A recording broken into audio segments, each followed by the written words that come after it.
Suppose that the stream of ancient wisdom, the kings of the gospel stories, are at work again today. Given the opportunity to give birth into life a new revelation, new spiritual truth belonging to the age of science, something happens in the world right in front of the male-dominating hierarchies of the fallen Roman Church, and they ignore it, just as they ignored the priests who steal innocence, and just as they ignored the Holocaust, and just as they ignored the countless other crimes within the Roman Church in order to preserve the institutional church at the expense of the practice of the religion. And suppose that this true second coming is not the end-time second coming, but something else, something more needed and wanted by the faithful. Those who want to judge all matters of Christian religion by reference to the Bible want to essentially confine the divine to words in a book. In particular, words as interpreted by fallen human beings. The divine cannot be so confined. It is free to speak in any way and in any how it chooses. What does it mean to unite science and religion? How could we know about this so-called true second coming in the Spirit, in clouds of heaven? What can be made of facts and morals that combines into something both and neither, something beyond the limits of each? And more crucially, what has this to do with saving the Catholic religion from the Roman Church? A story. In 1861 was born a man in Central Europe by the name Rudolf Steiner. He was to become the voice crying in the wilderness of scientific materialism, and those who he baptized with the true scientific spirit, one that does not deny the Father and the Son, prepared themselves for the true second coming of Christ, not in the material physical body, but in a spiritual body. In an age where science mistakenly assumes all is matter and there is no spirit, where else would Christ, the truth, come again in this now, but in the Spirit? In the future you will see the Son of Man seated in the place of power at God's right hand and coming on the clouds of heaven. This then happens in the 20th century, to a degree all over the world, although the announcement of this event was right in Central Europe and right under the noses of the Roman Church with its vast intellectual prowess via the Society of Jesus. New revelation of how it is that behind matter lies spirit, and not only the idea of that, but how to go about reconstructing science itself so that this can be known without ever violating the best that already justly lives in natural science. Nor is this revelation dependent upon mere belief. All the work of this revelation points to facts, which can be sought and discovered, and which lead ever and again forward not only to a true scientific practice of religion, but toward a truly religious practice of science. Right under the noses of the self-serving, male-dominated hierarchical structures of the Roman Catholic Church, new revelation is given and then criminally ignored.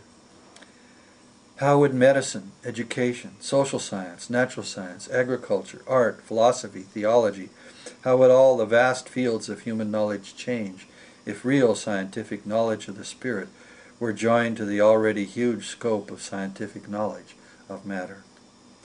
There are here 1,000 stories. As this transformation of new revelation into practical arts has been slowly begun. After all, we are only in the beginning of the second coming. The Copernican revolution took almost 400 years to dominate human thinking, and now its counter-revolution, the true second coming, will as well take centuries to emerge into full flowering.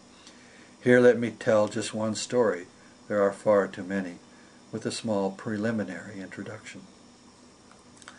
In order for the scientific spirit to enter into the already centuries-long scientific age and participate in some kind of extension of the arts of science so as to include the spirit, the crucial subject of inquiry first has to be the human mind. It is the human mind that is the primary tool out of which materialistic science has been given birth, and it is through the human mind that the new revelation and the true second coming are to be perceived. Those who aspire to elevate rational thinking are on the right track, but they are mistaken in their assumption that our instinctive thinking is all that the mind can manifest. Yes, we do think, but we sleep inwardly through the real processes of thinking, and it is out of the renewed King's wisdom that the real nature and understanding of the full spiritual potential of thinking has been born. Let me repeat, has been born. The counter-revolution has begun, and Christ has come again. Through the consciously developed and fully willed thinking, Christ is perceivable. Mind is spirit in action, and this personal spirit in action that lives potential in our thinking can be brought to a condition where it perceives Christ. In his religious role, among many other roles, as the John the Baptist of the true Second Coming, Rudolf Steiner first elaborated in 3 books at the end of the 19th century precisely how to give birth to this spiritualized thinking. Not only how, but he explained exactly in what ways this spiritual revolution in thinking fit within the existing stream of philosophical and scientific thought. In the 3rd of these books, called The Philosophy of Spiritual Activity, the subtitle was Some Results of Introspection Following the Methods of Natural Science.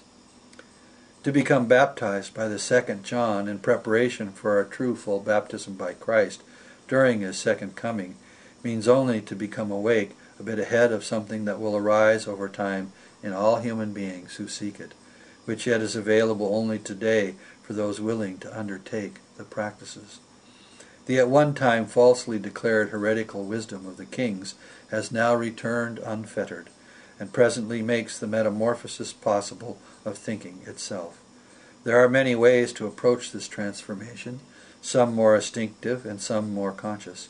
In all cases where some degree of the new thinking mystery arises, human knowledge is extended in such a way that the reality of the Spirit is added to our understanding of the reality of matter. What happened in Central Europe in the 20th century, right under the noses of the Catholic institutional hierarchies and as scholars in the Society of Jesus, was nothing less than the beginning glory of a Christ-centered spiritualization of all human knowledge. Those who took up this new understanding of the potential of the human mind, inspired by or baptized by Rudolf Steiner, gave birth to knowledge very much needed by present-day humanity. One cannot overstate how much this knowledge is needed, and what a crime it was then, and continues today and into the future, for the institutional Roman Church to deny the truths that live right in front of them and of which they were and are aware.